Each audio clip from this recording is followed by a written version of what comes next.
No, I think that the way that you're able to extract information from us that we didn't even know that we had and really mold that into something that makes more sense to all of us is outstanding.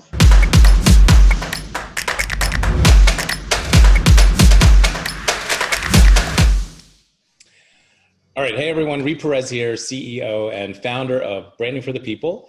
And I'm excited to share with you a conversation I'm going to have with one of my private clients, Ryan and Natasha Dehart of BENDT Distilling Company out in Texas. So Ryan and Tasha, welcome.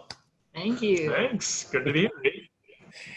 Now, truth be told, you're really my first distilling company, my first whiskey brand that I worked on and my team has worked on. So you guys have a very special place in my heart. Well, we converted you from gin to whiskey, didn't we? And you converted me from gin to whiskey. And not exactly, I have not become a whiskey snob. I've become a whiskey enthusiast now. I think that's right. Yeah, we've educated you, and now you're educated. Now you're an evangelist. So. And I'm an evangelist. So everywhere I go, I'm like, well, did you know that? And so I've learned quite a bit from you guys, and I got the full tour of your location. So thanks for making time here. So let's jump right in. Now we met through a colleague of mine, but what was the problem that you were trying to solve before branding?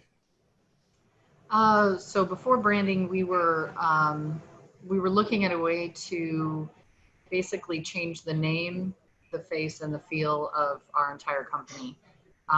Taking it from where we had been for the previous, I think, 7 years, and bring that into something that was more modern, had a different audience, and to give that the appearance and the personality that we knew we wanted and that we felt, but we weren't sure how to make that come to life visually and verbally. Yeah. So I think it was a natural fit for us to come to you and for us to basically unload everything that we knew and that we felt, and to watch you creatively turn that into something that was tangible. So you knew already that you wanted to go through the branding process, or were you looking for something else and you sort of stumbled upon, hey, you actually need to build a brand first? Oh, we knew we needed to do it. We were just stupidly thinking that we could do it ourselves. So we thought we would just have a couple strategy sessions with the two of us and knock it out. And maybe early on we thought that, yeah. But I think we both recognize that this is a bigger task, and that having an expert in this field that had the experience of going through this exercise before was really going to help us. And so, it was an expensive investment, but we recognized early on that it was going to be really important, especially because we already had an existing business operation under a legacy brand, and we really wanted to pivot to this new identity. And for that to be successful, we knew we had to have the entire foundation, the base, for us to then rise on. So. Yeah. It was probably about a year ago that we realized it was going to be a much larger undertaking than we originally thought to completely change brands. We had created a brand in the past, and we had help then as well, but we created that brand, and so it did feel like, oh, well, this will be a nice transition into this new brand quickly. That's a massive undertaking, and it's not something that we were equipped to do on our own. Actually, that is interesting. So for some business owners, they come to me and they have a whole team go through the strategy process. I have worked with a lot of couples, a lot of husband and wife businesses. How would you describe that experience for the two of you guys to get on the same page with this future direction of your baby, your business? I mean, do you secretly have a PhD in psychotherapy? No. It was a little therapy-like, right? Wasn't it? Re-therapy. I think it was good because we spend so much time together that I think we assume that we already know what the other is thinking, but kind of sitting down and having that third person drawing ideas out of us that we mediating at times. Mediating, yes, choosing a winner. Well, I think we look at, problems from very different perspectives. And I think that's why we make a pretty good team, because we both see different sides of the same object. And I think that, having that third party mediator is helpful to try to bring out the best of both sides. So, yeah. Would you advise it for other business owners, husband and wife or business partners? Would you advise? I definitely would.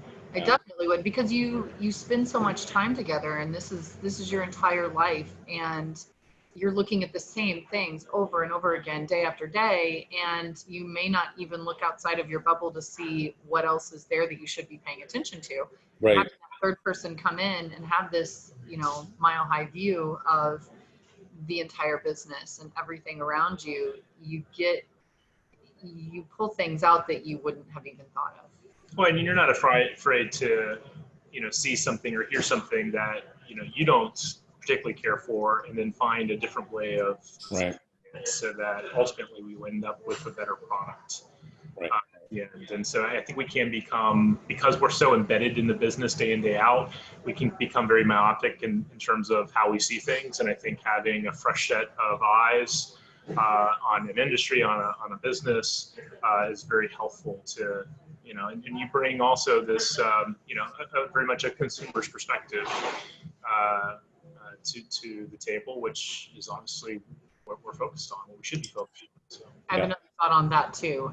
It was at first what we saw as potentially one of the not so positive parts of working with you was that you didn't have experience in this industry. I will tell you, in the end, that was such a positive outcome, was that you came to this with a completely fresh set of eyes. You had no preconceived notions. And I would encourage anyone who is in an industry that you haven't necessarily worked with in the past to absolutely give you a shot, because you didn't come in with, okay, these are the colors that you should use for whiskey. This is the shape of bottle you should use for whiskey. This is what whiskey should look like. And in the end, we came out with something that we didn't even know was going to be perfect for us, but in the end was because of that. So I think there's a whole lot of firms out there that we could have worked with that had all of this previous industry experience. And I think that would have been a downfall in the end. Yeah. I'm so glad you said that, because sometimes that question comes up a lot, which is, oh, well, what's your experience working in my, insert industry, right? And I always say, like, listen, if that's your qualifier, then, we're not going to be the right fit, right? If you're looking for someone, particularly when we're venturing into new industries. But I think there's a huge benefit for a branding agency to come, like you said, with no preconceived ideas, and to really look at things freshly and newly. And because I think that's where some of the most innovative and exciting ideas and designs come from, is when you're not so in it too much. So I'm glad you said that. Yeah. Well, and I think that you also see it as a new challenge too. And that's one thing that I think we both recognized in you, is that you like new challenges, you like getting nerdy and doing research, and then you ask the right questions, so that ultimately getting my hands dirty. I think you meant to say getting my hands dirty. Yeah. All right. So now you work with our creative director on the visual identity. Talk to me about that process, right? So we did the strategy work, and then you walked through the creative process. Was there something about that process that was specifically enjoyable for you? I think it was interesting to look at so many parts of, just like the mood boards, for example. So many different parts of the visual process that had nothing to do with alcohol or whiskey, and seeing how the world of visual identity outside of alcohol can find its way into our industry, and making it more of a lifestyle. I mean, creating that lifestyle visual identity that was fun for me, because it's all these different colors, and it's very, I didn't realize what a visual person I was until you sent us these these beautiful images. And it's like, yes, it's a picture of Yeah. a couch. It's a picture of a couch. How tying the two together, and it's like, no, but that's what I feel like this should represent, is this beautiful living space where you could sit and enjoy Yeah. a fine whiskey. And so I think you pushed us into something visually that I don't know that otherwise we would have gone towards. And I love the colors. I love everything about the output on the visual identity side. Nice. Together. Yeah, it was ultimately we ended up with something very very simple, but the process to get there, I think, was a journey, and I think part of that process for me anyway was a discovery of it kind of pulled everything together from the strategy, and now when I look at not only our brand but certainly other brands, I'm almost a bit more critical of what I'm looking at now, because I'm like, what is this brand? What is this image? What is this look trying to impart to me? I'm looking for meaning now, and oftentimes you don't always get that in many brands, right? It's just the process and the strategy wasn't behind whatever artwork you're looking at. Yeah. It's funny. It's very common that a lot of our clients become brand snobs after they go through our process. Great. Okay, so real quick, what advice would you give another entrepreneur or business owner who might be on the fence about going through the branding process? What advice would you give them? Find the funds and sign the contract. No, seriously though, it's worth it.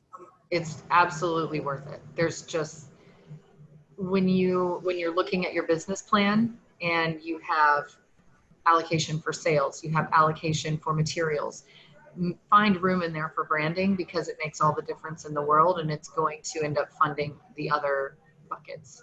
So you may not think that you have space in your budget for this, but you better find it, because you go out there with the wrong message and you're going to be spending twice as much a couple of years from now trying to repair it.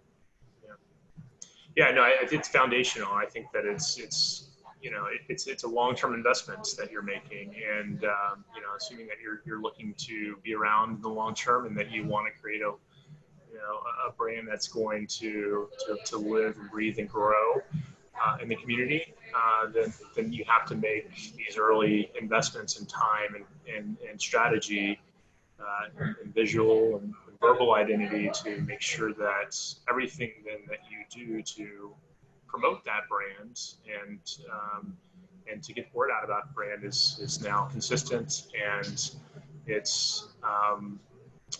represents something. It stands for something, beyond just whatever product or service is behind it. Right. And that you have something to head check along the way. Are you going off brand? Oh, well, let's go back to this. Are we following? Becomes like a filter, right? For like, oh, this is on brand for us or off brand. Right. Your brand is your road. Are you on the road, or are you over here doing some weird stuff again? Because in this industry, very easy for us to go, it would be fun. Let's start making random liqueurs that taste good. And it's like, oh shoot, we're a whiskey company. Let's get back to this. Are we doing what we should be doing right now? So it's always good to have a roadmap, and you provided a great one. Well, there you have it. So Ryan and Natasha, thank you for sharing your story. Create a roadmap for your brand. And like Natasha said, do it, sign on the contract. Sign the funds and sign your name. Sign your name. Anyway, thank you so much for your time. I really appreciate it. I'm looking forward to seeing more of the success and publicity and awareness that you get. And I really think that you're just getting started, and this foundational work that you've created is going to pay off dividends in the years to come. So thank you for your time, and I look forward to hanging out with you soon. Same, you too. And we think the same for you and your company. Yep. You're just getting started. Cool. Thanks, you guys. Cheers. We'll talk to you soon.